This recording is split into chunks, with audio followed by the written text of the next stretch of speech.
14955 Avenida Venusto in Rancho Bernardo. Going to go ahead and do my digital inspection here. We've got unit number 20, and I've been all the way around the home, and the wood appears to be pretty darn good. That's actually the only damage piece I see there, and that doesn't even look like water damage from what I can tell.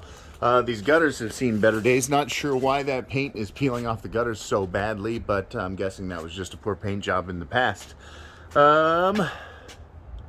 That's an interesting little seam right there. That piece of fascia really should be run through. You can see how it's pulling apart at the top. And so, but I do think that is kind of a characteristic of the manufactured home. Let's go ahead and jump up on this roof. Take a look at what we see there. That flashing looks pretty darn good. No debris or anything like that on this roof. These are a concrete S-tile. These tiles are good until you break them, and there are actually no broken tiles on this roof that I have found. Roof is very basic. It's a gable, and there's not very much vulnerability on this roof. The more detail you got, the more hips and valleys and skylights and chimneys and things like that, the higher chance of having a leak. And so with it being basic like this, it lasts a long time. So we do have mortar at the ridge there. That keeps wind-driven rain out from underneath that ridge cap. These tiles are really strong. Over here on the north side, we got a ton of moss growth on here, to be expected and very normal. We can pressure wash it off, but it just makes a huge mess and doesn't actually do anything to the roof. Some new mortar was added at some point. That looks very new. Nothing to see over here.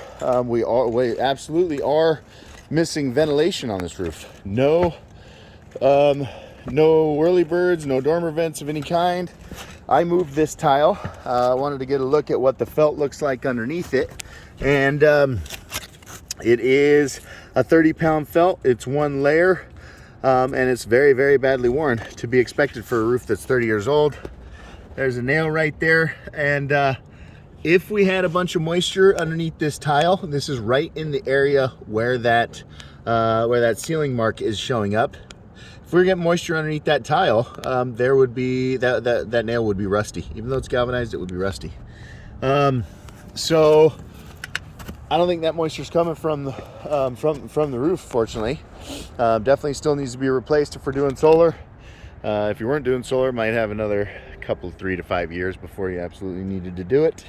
But I'll go ahead and get that tile put back in place. Don't worry about that. These are what we call mortar flashings, and I'm actually surprised at how good these mortar flashings are holding up after 30 years. Those things usually fail after 20 or 25. And then you come up here and you see, 3 or 4 different colored tar products or mastics or something like that trying to seal these darn things. But yeah, very few broken tile.